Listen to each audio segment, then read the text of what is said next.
Assalamualaikum warahmatullahi wabarakatuh. Di sini saya Leo Cornelius Tambunan dengan NIM C1S123016 Prodi Kewirausahaan Universitas Jambi. Di sini saya akan membahas analisis SWOT mendalam tentang PT Toga Mobil Indonesia. Pertama, profil PT Toga Mobil Indonesia. PT Toga Mobil Indonesia adalah pemain kunci di pasar otomotif nasional. Dikenal karena komitmennya terhadap kualitas dan layanan pelanggan. Visi perusahaan menjadi perusahaan otomotif terdepan yang menyediakan solusi mobilitas inovatif dan berkelanjutan.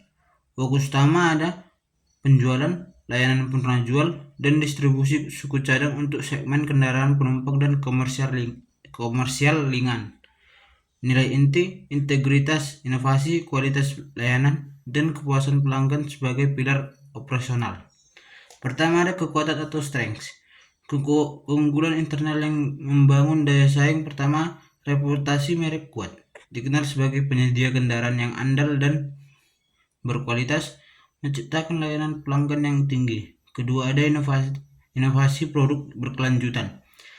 Investasi signifikan dalam R&D untuk menghadirkan model-model baru yang responsif terhadap tren pasar dan teknologi. Selanjutnya ada jaringan dealer luas, memiliki jangkauan distribusi dan layanan penjual yang masif di seluruh Indonesia, mempermudah akses konsumen.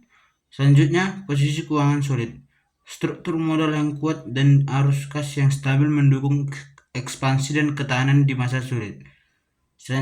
Kedua, ada kelemahan atau weakness, area perbaikan internal untuk efisiensi, ketergantungan pada suku cadang impor, tingginya ketergantungan pada komponen impor yang membuat perusahaan rentan terhadap fluktuasi nilai tukar mata uang dan gangguan rantai pasok global. Biaya operasional tinggi dibandingkan pesaing. Struktur biaya operasional PT TMI terutama di sektor logistik dan produksi masih kurang efisien. Selanjutnya, kurangnya kehadiran di segmen EV, lambat dalam mengadopsi dan memasarkan kendaraan listrik atau EV di tengah meningkatnya permintaan pasar. Ketiga, ada peluang atau opportunities. Faktor internal yang dapat dimanfaatkan. Pertama, peningkatan infrastruktur EV, dukungan pemerintah terhadap dalam membangun stasiun pengisian dan insentif EV, mempercepat adopsi kendaraan ramah lingkungan. Selanjutnya, pertumbuhan kelas menengah, daya beli masyarakat kelas menengah yang meningkat membuka pasar yang lebih besar untuk model kendaraan kelas menengah ke atas. Selanjutnya ada kebijakan fiskal mendukung, penerapan kebijakan pajak barang mewah atau PPNBM yang lebih rendah untuk kendaraan tertentu merangsang volume penjualan. Selanjutnya ada ancaman atau threats, tantangan internal eksternal yang harus diwaspadai. Pertama, persaingan harga dari merek baru, maksudnya produsen otomotif dari Tiongkok dan India dengan model harga yang sangat agresif menekan margin keuntungan. Selanjutnya, ketidakstabilan ekonomi global.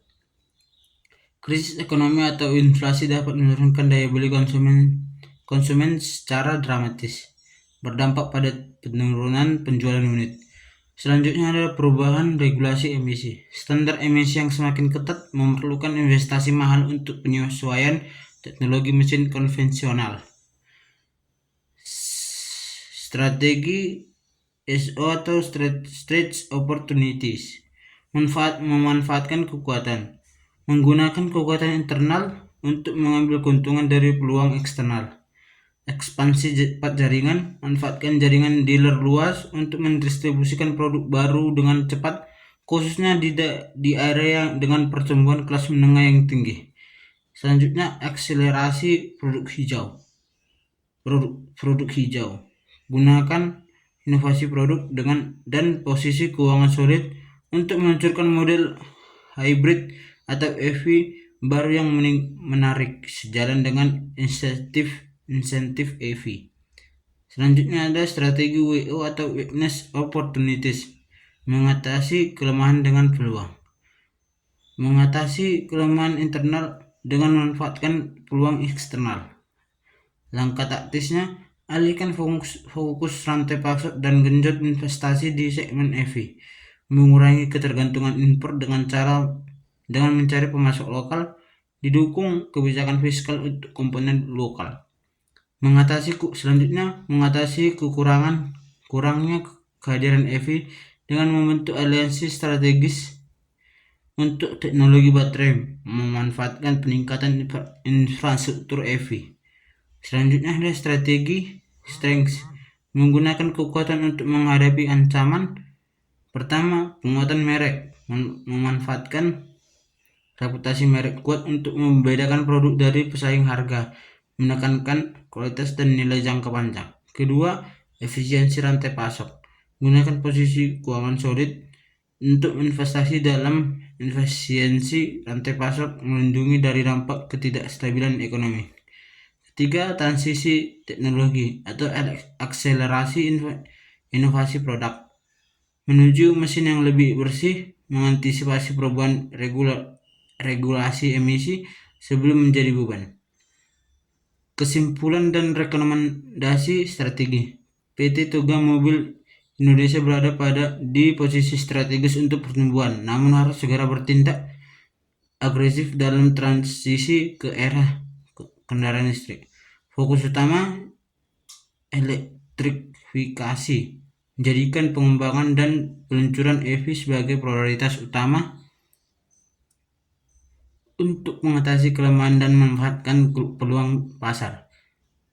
Selanjutnya, diversifikasi rantai pasok, investasi dan lokalisasi komponen untuk mengurangi risiko fluktuasi mata uang dan memastikan kesinambungan produksi. Selanjutnya ada pengendalian biaya operasional, tinjau ulang dan optimalkan seluruh rantai nilai untuk menurunkan biaya, meningkatkan daya saing harga melawan pesaing baru.